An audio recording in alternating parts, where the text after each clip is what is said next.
이 시간 은혜 받으실 하나님의 말씀은 신약 성경 마태복음 6장 13절의 말씀입니다. 다 같이 마태복음 6장 13절의 말씀을 합독하시겠습니다. 우리를 시험에 들게 하지 마옵시고 다만 악에서 구하옵소서. 나라와 권세와 영광이 아버지께 영원히 있사옵나이다. 아멘. 오늘 저는 여러분과 함께 이 일은 꼭 챙기세요라는 제목으로 말씀을 나누고자 합니다. 우리가 수일 혹은 수주간 여행을 떠날 때면 반드시 챙겨가야 할 필수품이 있습니다. 저는 평생을 여행하면서 살아오기 때문에 집을 떠날 때 무엇을 반드시 가지고 가야 할 것을 잘 알고 있습니다. 내복은 말할 필요 없고 여름철이라도 따뜻한 속옷은 꼭 준비해야 됩니다. 언제 해외에 가서 추위가 다가올지 모르기 때문인 것입니다. 세수 도구도 챙겨야 하고 비상구급약도 챙겨야 합니다. 외국에 가서 배탈이 나든지 감기가 들리면 약방에 가서 약도 못 사요. 병원에도 못 가요. 챙기고 가야 되는 것입니다. 그 외에도 자잘구레한 것들이 굉장히 많습니다.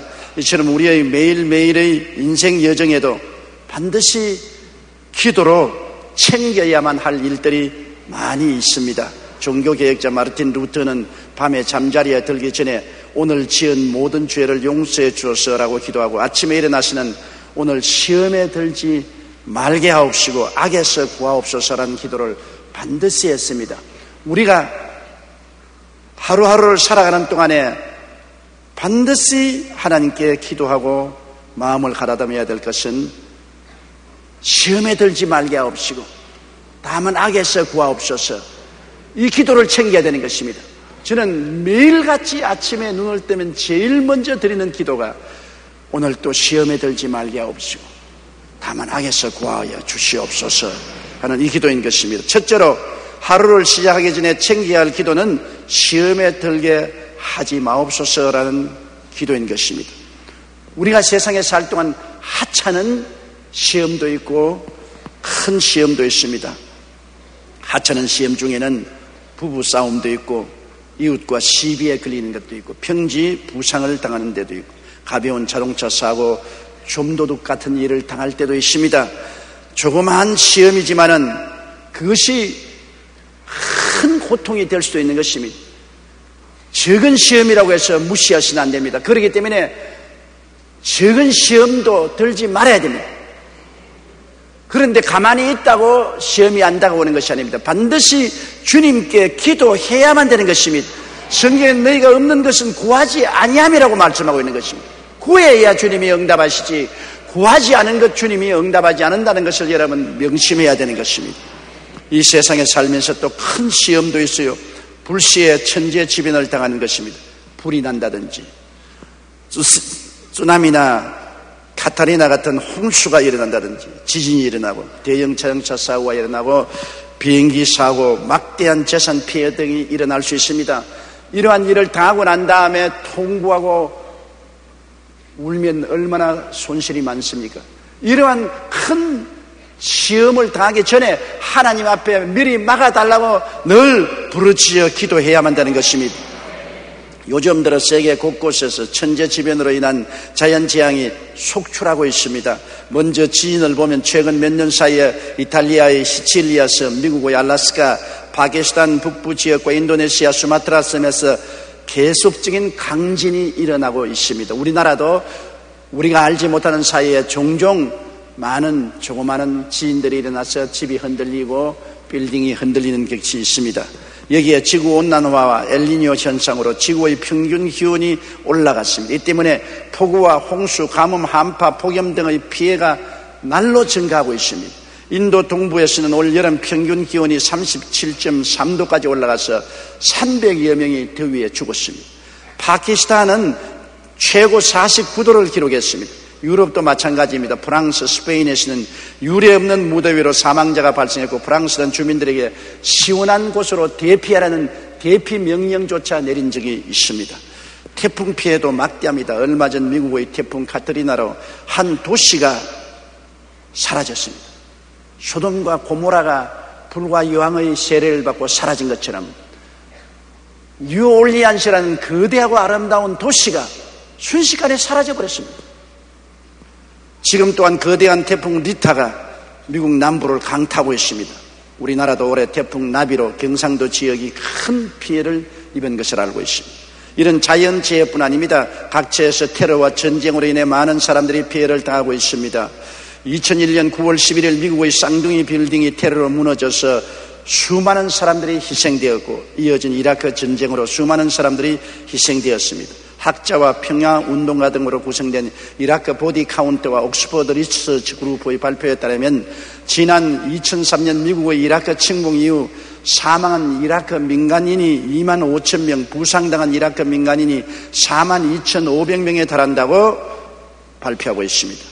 우리가 살고 있는 이 세상은 하찮은 시험으로부터 시작해서 거대한 자연재해와 전쟁과 테러의 시험까지 수많은 시험이 타고 있습니다. 그러므로 오늘 하루에도 어떠한 일이 일어날지 알 수가 없어요. 항상 우리 앞에 위험이 도사리고 있습니다. 그렇기 때문에 우리는 매일 그날을 시작할 때 천지와 만물을 지으시고 전지전능무소부지하신 하나님께 오늘 또 시험에 들지 말게 해달라고 기도를 드려야만 되는 것입니다. 저는 시편 91편으로 매일 수차 시험에 들지 않게 해달라고 기도를 드립니다.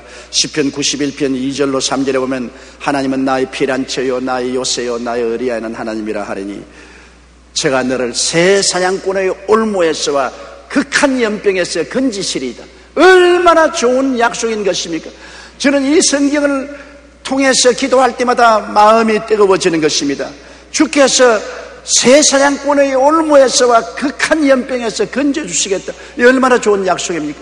이 말씀을 인용하고 저는 기도를 합니다. 그리고 4절로 6절에 하나님이 그 깃으로 덮으시니 내가 그 날개 아래 거하리라. 암탉의 병아리를 날개로서 품듯이 하나님이 그 깃으로 너를 덮으시니 내가 그 날개 아래 피할 것이라고 말씀하니 이 말씀을 인용하고 하나님 저를 주님의 날개 아래 오늘도 피하게 해 주시옵소서. 왜냐하면 그렇게 하면 너는 밤에 놀램과 낮에 흐르는 살과 흑암 중에 행하는 연병과 백주에 황폐케 하는 파멸을 두려워하지 아니하리로다. 천인이 내 곁에서 만인이 내 우편에서 엎드려지나 이 재앙이 내게 가까이 오지 못하리라고 말씀하고 있는 것입니다. 얼마나 놀라운 약속입니까? 우리는 매일같이 우리 곁에 천인이 넘어지고 만인이 자빠지는 것을 보고 있습니다. 거기에 나도 포함될 수 있습니다. 그런데도 주님께서 이를 피하게 만들어주겠다고 했었으니 우리 기도해야 될 것이 아닙니까? 9절에 보면 내가 하나님은 나의 피난처라고 지연자로 거처를 삼았으므로 화가 내게 미치지 못하며 재앙이 내 장막에 이르지 못하리니 제가 너를 위하여 그 사자들을 명하사 너희 모든 길에 너를 지키심이라. 저희가 그 손으로 너를 붙들어 너 발이 돌에 부딪히지 않게 하겠다고 말씀한 것입니다. 이와 같은 하나님의 약속이 우리에게 있으니까 우리는 그 약속을 따라 시험에 들지 말게 해달라고 기도해야 됩니다. 1984년 12월 인도 보팔시의 유니온 카바이트 회사에서 유독가스가 유출되어 3천여 명이 죽고 15만 명이 피해를 입은 사고가 난 것을 여러분 기억하실 것입니다. 이 가스 회사 건너편에는 2만여 명의 인구를 가진 마을이 있었는데 대다수의 인도 사람들은 힌두교나 불교를 믿고 있는데 이곳 조그마한 도시에는 2만여 명이 대다수가 기독교 신자였습니다. 그러니 놀라운 것은 유출된 독가스가 이 마을 앞에 와서 마을로 들어왔으면 2만 명이 전멸할 것인데 마을 입구까지 가스가 왔다가 휙 돌아서서 그 가스가 다른 데로 날아가 버리고 마는 것입니다. 마을에 살던 2만여 명의 그리스도인들이 극적으로 죽음의 가스로부터 구원을 받았습니다. 이 사실은 그곳에서 선교사로 활동하고 있던 데일 카츠맨에 의해 세상에 밝혀졌습니다. 하나님은 우리를 구원하시는 하나님이십니다. 그렇기 때문에 우리는 낮에 흐르는 살과 흑암 중에 행하는 연병과 백주에 황폐케 하는 파멸을 두려워하지 않을 수 있습니다. 그것은 오직 기도할 때만 그렇습니다. 기도는 하나님의 전능의 손을 움직이기 때문인 것입니다. 그렇기 때문에 성경에는 무엇인지 내 이름으로 내게 구하면 내가 시행하리라고 말씀하셨으며 우리가 주께 부르시면 우리가 알지 못하는 크고 비밀한 일을 하나님이 보여주시겠다고 약속하신 것입니다. 둘째로 우리가 기도해야 될 것은 다만 악에서 구하옵소서. 악은 악한 마귀를 떠나는 것입니다. 마귀는 우는 사자같이 두루다니며 삼킬 자를 찾고 있는 것입니다. 한시도 우리에게 눈을 떼지 않고 따라다니고 있는 것입니다. 요한복음 10장 10절에 도적이 오는 것은 두역질하고 죽이고 멸망시키려는 것뿐이요 내가 온 것은 양으로 생명을 얻게 하고 더 풍성히 얻게 하려 함이라고 말한 것입니다. 마귀는 요한계시록 12장 10절의 말씀대로 우리 형제들을 참수하던 자 곧 우리 하나님 앞에서 밤낮 참수한다고 말한 것입니다. 대표적으로 성경에 하나님 앞에서 참으로 훌륭한 성도였던 욥을 보십시다. 순전하고 정직하여 하나님을 경외하며 악에서 떠난 자였는데 그는 하나님께 복을 받아 창대한 사람이 되었습니다. 7남 3녀를 거느리고 양이 7천, 약대가 3천, 소가 500거리, 암나기도 500, 종도 많고 동방에서 가장 부자였습니다. 그런데 마귀가 이 욥을 하나님 앞에 나와서 참수한 사건을 우리가 잘 알고 있습니다. 욥기 1장 9절로 11절에 사탄이 야훼께 대답하여 가로되 욥이 어찌 까닭없이 하나님을 경외하리까? 주께서 그와 그 집과 그 모든 소유물을 산울로 두루심이 아니니까 주께서 그 손으로 하는 바를 복되게 하사 그 소유물로 땅에 늘리게 하셨음이니이다. 이제 주의 손을 펴서 그의 모든 소유물을 치소서 그리하시면 정령 대민하여 주를 욕하리이다. 마귀는 잘 하나님을 섬기고 지는 욥을 참수했습니다. 욥이 하나님을 섬기는 것 조건이 있어서 섬기는 겁니다. 하나님이 그를 축복해 주시고 산울로 둘러서 지켜주심으로 하나님 앞에서 복을 받아 영혼이 잘되고 범사가 형통하고 강건하고 생명을 얻되 넘치게 얻기 때문에 하나님 섬기지, 이것만 제껴버리면 당장 돌아서서 하나님을 욕할 것입니다. 두고 보세요. 하나님은 욥을 신뢰하기 때문에 어디 한번 그렇게 해보라고 허락을 해준 것입니다. 내가 그 소유물을 다 내 손에 붙이노라. 어제 그의 몸에는 내 손을 대지 말라고 했었습니다. 그런데 마귀는 내려와서 사람들을 충동해서 그를 공격하기 시작한 것입니다. 재산을 다 빼앗아갔습니다. 도적대들이 달려들어 소와 약대와 나귀를 빼앗아갔습니다. 소는 밭을 갈고 나귀는 그 곁에서 풀을 먹는데 스바 사람이 갑자기 이르러 그것들을 빼앗고 칼로 종을 다 죽였습니다. 스바 사람들에게 마귀가 들어가서 욥을 공격하여 그 재산을 다 빼앗아가게 된 것입니다. 갈대아 사람이 새 떼를 지어 갑자기 약대를 빼앗고 칼로 종들을 죽였습니다.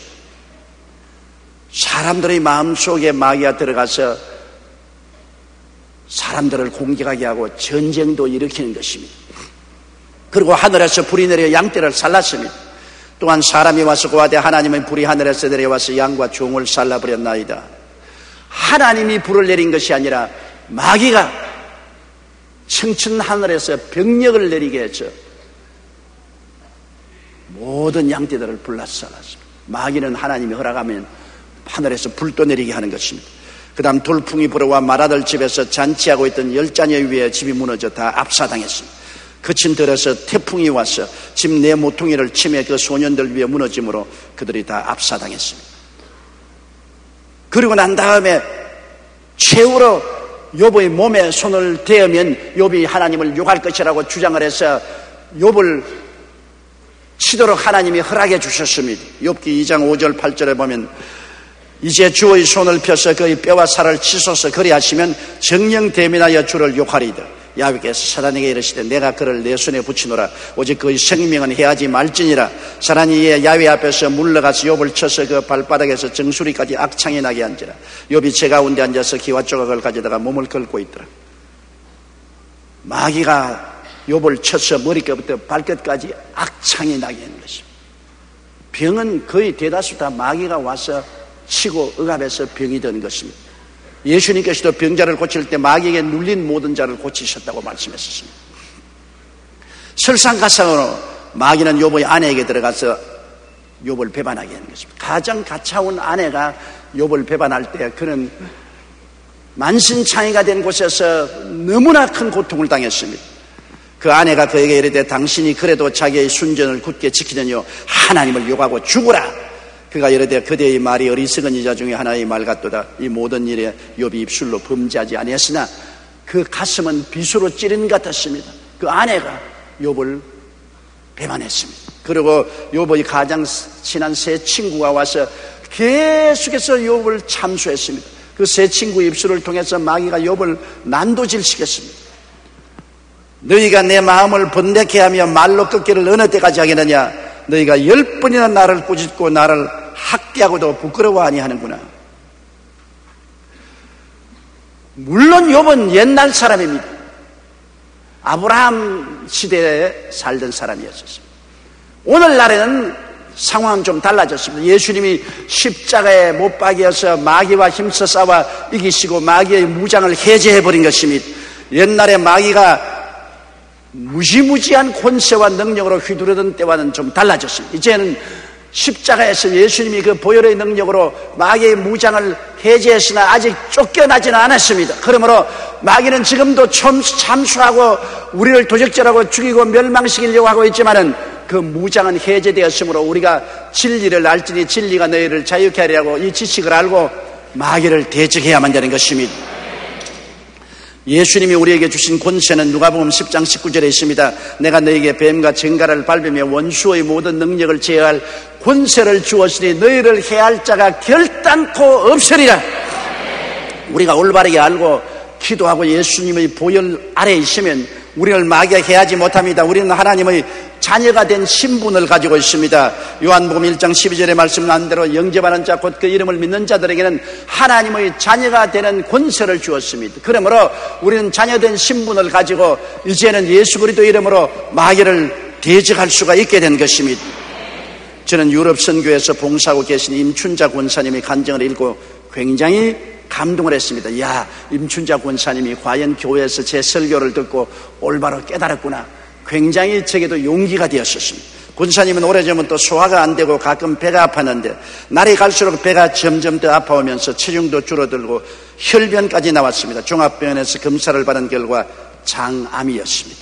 의사 선생님은 암이 벌써 많이 진행되었기 때문에 수술해도 완치하기 어렵지만 한번 수술이나 해보자고 했습니다.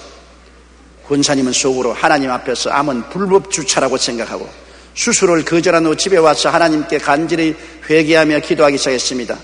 그러나 주기적으로 다가오는 복통은 견디기 힘들 만큼 괴로웠습니다. 그럴 때마다 그는 이사야 53장 5절 그가 채찍에 맞음으로 우리가 나음을 입었다는 말씀을 기억하고 그 말씀 안에 서서 원수암은 물러가라. 너희 원수암은 불법 주차다. 너는 내게 있을 권리가 없다. 예수님의 은혜로 나는 이미 나은 사람이다. 이 병은 거짓되고 헛된 것이다. 그는 예수 그리스도의 대속의 은혜를 올바르게 알고 굳세게 마귀에게 저항했습니다. 그리고 난 다음 수요 예배 때 제 사무실에 와서 제게 안수 기도를 받았습니다. 저는 그게 안수하고 장암 덩어리는 묶임을 놓고 물러가라고 외쳤습니다. 그런데 그 순간에 권사님의 눈앞에 환상이 나타났었습니다. 장 속에 깊이 박혀있던 주먹만한 크기의 까맣게 썩은 고기가 암덩어리가 그만 흐물흐물해지더니 까만 연기가 되어서 싹 사라져버리고 마음에 놀라운 평안이 다가오는 환상을 그 순간적으로 마음속에 보았습니다.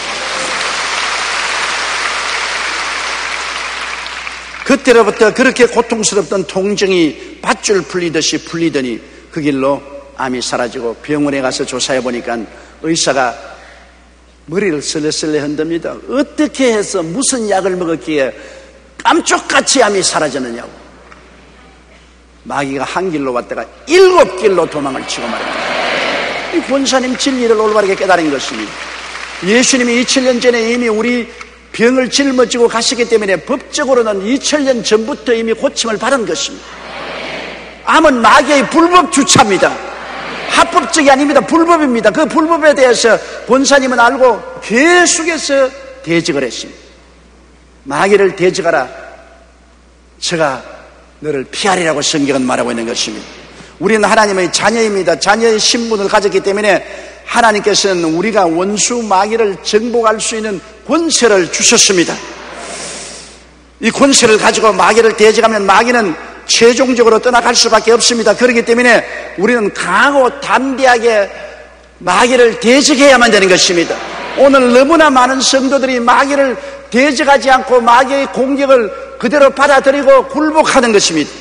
마가복음 16장 11절에 믿는 자들에게 이런 표적이 따르리니 제가 내 이름으로 귀신을 쫓아내며 그렇게 말씀합니다.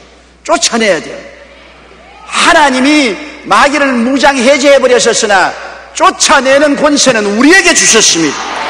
내가 너를 위해서 대신 쫓아내 주겠다고 말씀하지 않았습니다. 너희가 쫓아내라. 우리의 집에 강도와 도적 같은 마귀가 들어오면 우리가 쫓아내야 되는 것입니다.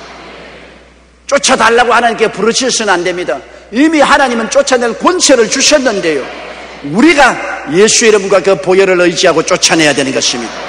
에베소 6장 11절로 12절에 마귀의 괴계를 능히 대적하기 위하여 하나님의 전신갑주를 입어라.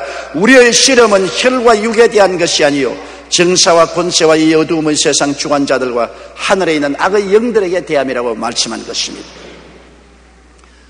저는 인도네시아 수마트라 섬에 복음을 전하는 선교사님의 이야기를 들은 적이 있습니다. 선교사님이 하루는 강을 건너게 되는데 마침 비가 많이 온 후라 강물이 불어서 가슴까지 강물이 차오르게 되는데 그 강에는 악어들이 득실거렸습니다. 강 건너편에 서있던 마을 사람들은 선교사님이 강을 건너는 모습을 보고 오늘 이 친구 제삿날이다 그렇게 비웃었습니다. 반드시 악어에게 공격을 당할 것이기 때문인 것입니다. 강을 반쯤 건너갔을 때 어디선가 악어떼들이 나타났습니다. 이 악어들은 얼마나 힘이 센지 그 꼬리로 내리치면 배도 반쪽이 날 정도였습니다. 그 악어들이 눈을 번뜩이며 선교사님이 탄 조그마한 카누를 향해서 손살같이 달리고 왔습니다. 건너편의 원주민들은 모두 다 숨을 죽이고 이제는 저 선교사가 악어밥이 되었다고 생각했습니다. 그때 선교사님은 시편 91편 떠올리고 마음속에 담대함을 가졌습니다. 그는 악어를 향해서 말했습니다. 나사렛 예수 이름으로 명하노니 악어는 물러가라! 물러가라! 떠나가라! 그랬더니 손살같이 달려오던 악어들이 배 앞에 와서 싹 방향을 돌리더만 그러면 날 살리라고 달아나버렸어요. 그 선교사는 하나님의 말씀의 권세를 알았습니다.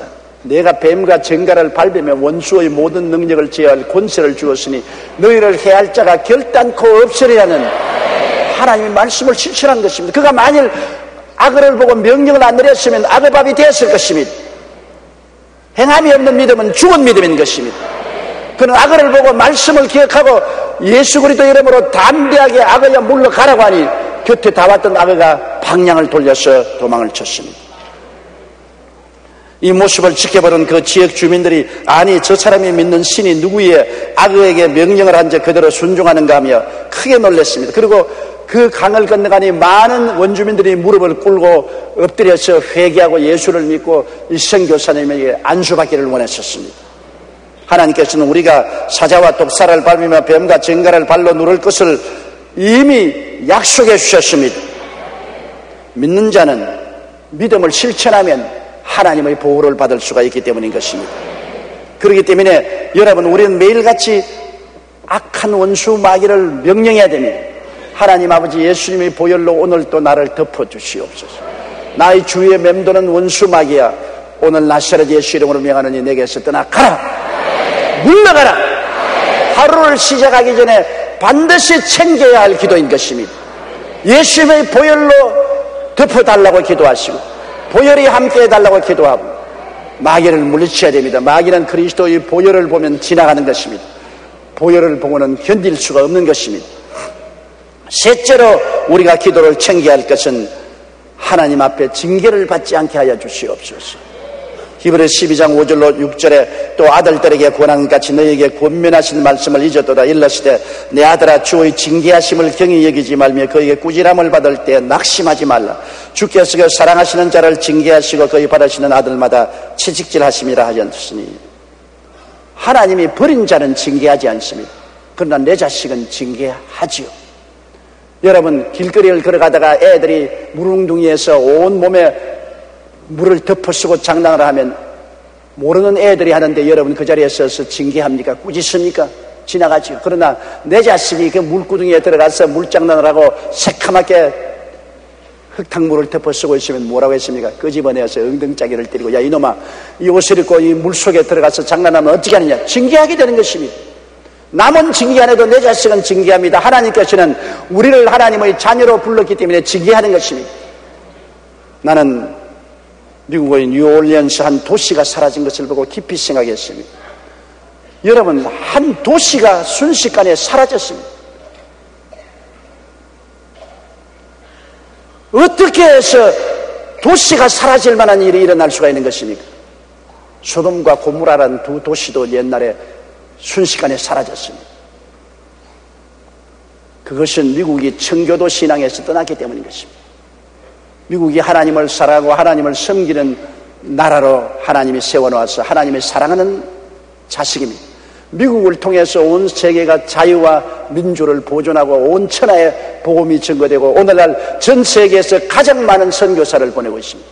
그런데 점점 세속화하니까 하나님께서 회개하라고 채찍을 때리는 것입니다. 그러지 않고야 한 도시가 사라지는 그러한 참사가 생겨날 수가 없는 것입니다.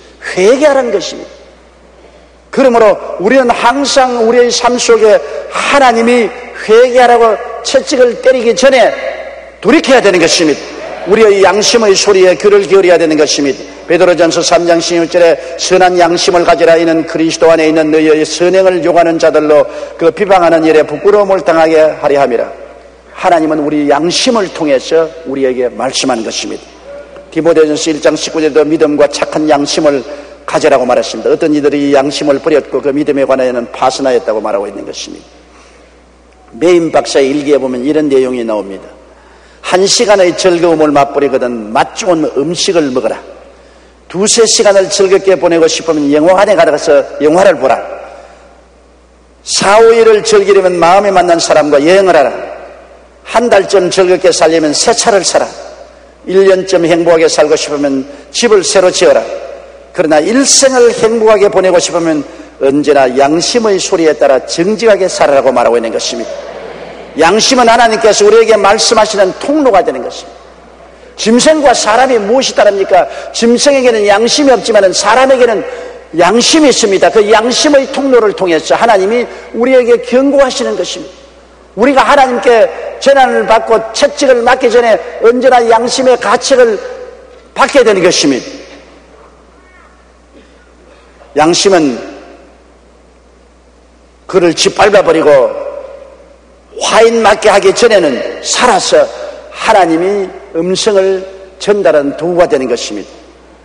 그리고 하나님의 성령이 우리와 같이 계시므로 성령의 꾸짖으심을 우리가 듣고 돌이켜야 되는 것입니다. 신명기 8장 5절 6절에 너는 사람이 그 아들을 징계함같이 내 하나님 야훼께서 너를 징계하시는 줄을 마음에 생각하고 내 하나님 야훼의 명령을 지켜 그 도를 행하며 그를 경외하라. 하나님은 아들을 받듯이 징계하시기 때문에 징계하기 전에 반드시 양심을 통해서 그다음 성령의 음성을 통해서 우리에게 경고하시는 것입니다. 그때 우리가 돌이켜야 되는 것입니다. 시편 16편 7절에 나를 훈계하신 야훼를 송축할지라 밤마다 내 심장이 나를 교훈한다고 말했습니다. 요한복음 16장 8절에도 그가 와서 죄에 대하여 의에 대하여 심판에 대하여 세상을 책망하시려고 말씀한 것입니다. 그러므로 우리가 양심의 소리를 집어넣어버리고 성령의 음성을 버리면 그 다음에는 채찍이 내려오는 것입니다. 하나님은 채찍을 때리기 전에 반드시 양심으로 말씀하시고 성령으로 훈계하시고 그것을 거역할 때 채찍을 때리는 것입니다. 징계는 당사자에게 먼저 올 때가 있습니다. 모세가 구수 여자와 결혼할 때 그 형 아론과 누나 미리암이 모세를 비방할 때 하나님이 진노하사 치심에 미리암이 문둥병 환자가 된 것을 기억합니다. 그래서 모세가 하나님께 부르짖게 됐습니다. 하나님, 우리 누님이 문둥이가 되어서 몸이 반이나 썩어서 죽으면 내가 어떻게 보겠습니까? 용서해달라고. 하나님이 모세의 기도를 듣고 미리암을 진 밖에 내어 쫓아서 일주일을 회개하게 만들고 난 다음에 고쳐준 사건이 성경에 기록되어 있습니다. 당사자가 하나님이 징계할 때 고통을 당할 때가 많습니다. 그리고 하나님 징계는 혹은 가족에게 내려올 때도 있습니다. 모세를 반역한 고라의 당 아비람과 다단은 그 가족들까지 함께 징계를 받았습니다. 민수기 16장 31절에 땅이 그 입을 열어 그들과 그 가족과 고라에게 속한 모든 사람과 그 물건을 삼켰다고 말한 것입니다. 역대하 21장 14절로 15절에 야훼가 내 백성과 내 자녀와 내 아내들과 내 모든 재물을 큰 재앙으로 치시려 일을 잘못하고 하나님을 거역하면 하나님의 징계는 당사자에게 내릴 때도 있고 가족들에게 징계의 채찍이 내릴 때도 있는 것입니다. 프랑스의 최고의 작가로 불린 빅토르 위고의 이야기입니다. 그는 젊은 훌륭한 작가였으나 사생활이 매우 문란했습니다. 작품을 쓰는 시간 외에는 술과 여자에게 둘러싸여 방종한 삶을 살았습니다. 어찌나 주사가 심하고 방탕했든지 가족조차 그와 얼굴을 마주치려 하지 않습니다. 그에게 사랑하는 외딸이 있을 때 딸이 늘 아버지에게 와서 아버지 생활을 돌이키라고, 아버지 건전한 삶으로 돌아오라고 권면했습니다. 그런데 듣지 않았습니다. 그런데 1841년 여름 빅토르 위고가 가장 사랑하던 딸 레오폰디니가 세느강에서 투신 자살을 했습니다. 그는 싸늘한 시체로 변한 딸의 얼굴을 흰 천으로 덮으면서 울부짖었습니다. 이것은 내 죄악에 대한 하늘의 심판이다. 죽은 것은 내 딸 레오폰디니가 아니라 천하의 죄인인 나 빅토르 위고다. 그는 그 징계의 채찍에 가슴을 찢고 울었었습니다. 그날 이후 빅토르 위고는 방탕한 삶을 청산했습니다. 하나님 앞에 엎드려 회개하고 삶을 돌이켰습니다. 기도와 묵상을 통해 경건한 사람으로 거듭났습니다. 그리고 빅토르 위고는 자신의 어려운 과거를 회상하며 지은 작품이 바로 유명한 레미제라블, 즉 우리말로는 잔발장으로 번역된 그 작품을 만드는 것입니다. 하나님께서 징계하실 때는 당사자 대신에 가족을 치시기도 합니다. 그럴 때는 우리는 곧바로 회개하고 돌이켜야만 하는 것입니다. 하나님의 징계는 재산상으로 나타날 때도 있습니다. 잠언서 23장 5절에 내가 어찌 허무한 것에 주목하겠느냐, 정령의 재물은 날개를 내어 하늘에 나는 독수리처럼 날아가리라. 하나님이 복을 주어야 진실한 복이지 하루아침에 재산이 물거품처럼 사라지게 되는 것입니다. 하나님의 징계는 재산에 내릴 수도 있습니다. 사업도 하나님이 징계하시면 순식간에 무너집니다. 신명기 28장 20절에 내가 악을 행하여 그를 잊음으로 내 손으로 하는 모든 일에 야훼께서 저주와 공구와 견책을 내리사 망하며 속히 파멸케 하실 것이라고 말씀한 것입니다. 그러므로 우리는 징계받을 때 신속히 회개하고 돌이켜야 됩니다. 매일 기도할 때 하나님 징계를 받지 않도록 양심의 소리를 듣게 하여 주시옵시고 성령의 음성을 순종하게 하여 주시옵소서. 징계의 채찍이 내리거들랑 신속히 하나님께 나와서 무릎을 꿇고 통회하고 자복하고 회개해야 되는 것입니다. 잠언서 1장 23절과 33절에 나의 책망을 듣고 돌이키라. 오직 나를 듣는 자는 안전히 살며 재앙의 두려움이 없이 평안하리라고 말씀한 것입니다. 히브리서 11장 11절에 무릇 징계가 당시에는 즐거워 보이지 않고 슬퍼 보이나 후에 그로 말미암아 연단한 자에게는 평강한 열매를 맺나니라고 말하는 것입니다. 회개하면 하나님께서 징계를 그치시고 오히려 평강을 허락하여 주시는 것입니다.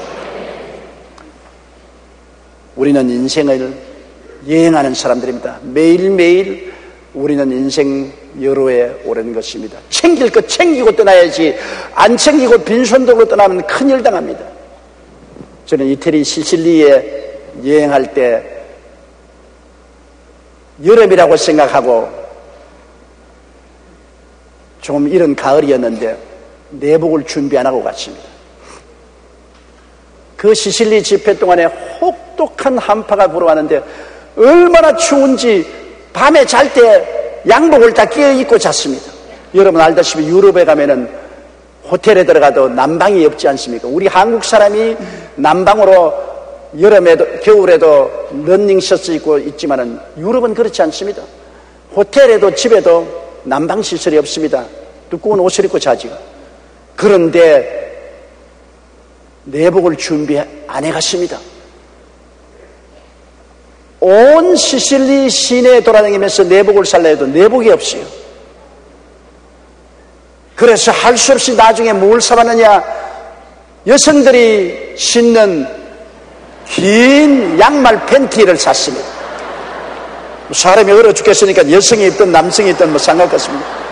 그 양말 팬티를 몇 불 사가지고 그거를 겹겹으로 입고 난 다음에 그래서 운동장에 나가서 하나님 말씀을 전가하겠습니다. 그때 내가 깨달았습니다.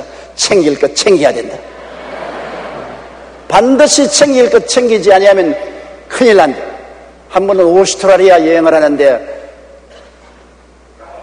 면도기를 안 가지고 왔었습니다. 잊어버리고 매일매일 여행을 하며 복음을 전하니까 언제 백화점에 가서 면도기 살 여가가 없습니다.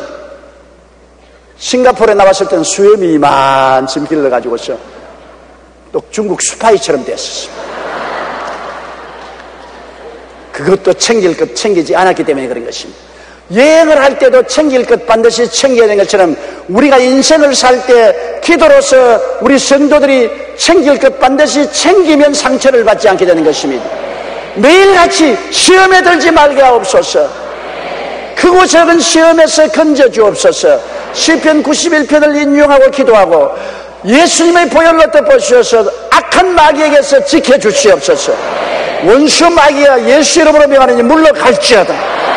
하나님 아버지 양심이 무디어지지 않게 하여 주시옵시고 성령님의 음성에 귀를 기울이므로 하나님 앞에 징계를 받지 않고 살게 하여 주시옵소서. 이 기도는 꼭 챙기고 지나가야만 되는 것입니다. 그렇게 하면 여러분이 인생을 평안하게 여행하시고 주님 앞에 당당하게 설 수 있게 되실 것입니다. 다 같이 고개시어 기도드리겠습니다. 사랑이 많으신 우리 하나님 아버지요, 우리는 다 행인과 나그네와 같이 이 세상을 살아가고 있습니다. 그동안에 우리가 챙기지 못해서 당하는 고통이 많습니다. 하나님이 우리에게 은혜를 주셨는데도 불구하고 우리 스스로가 알지 못함으로 누리지 못할 때가 얼마나 많습니까? 내 아버지 하나님이시여, 그러므로 주님께서 우리에게 매일 기도하는 주기도문 중에 마지막 가장 중요한 시험에 들지 말게 하옵시고 다만 악에서 구하옵소서라는 기도를 늘 하게 도와주시옵소서. 시험에 들지 않게 하여 주시옵시고 보혈로 덮어주셔서 악한 마귀에게 점령당하지 말게 도와주시옵시고 상처 입지 말게 도와주시옵소서. 양심을 늘 깨끗게 해주시옵소서. 양심의 음성과 성령님의 음성에 귀를 기울이고 하나님께 꾸중 듣지 않게 하여 주시옵소서. 예수님 이름으로 기도드리옵나이다. 아멘.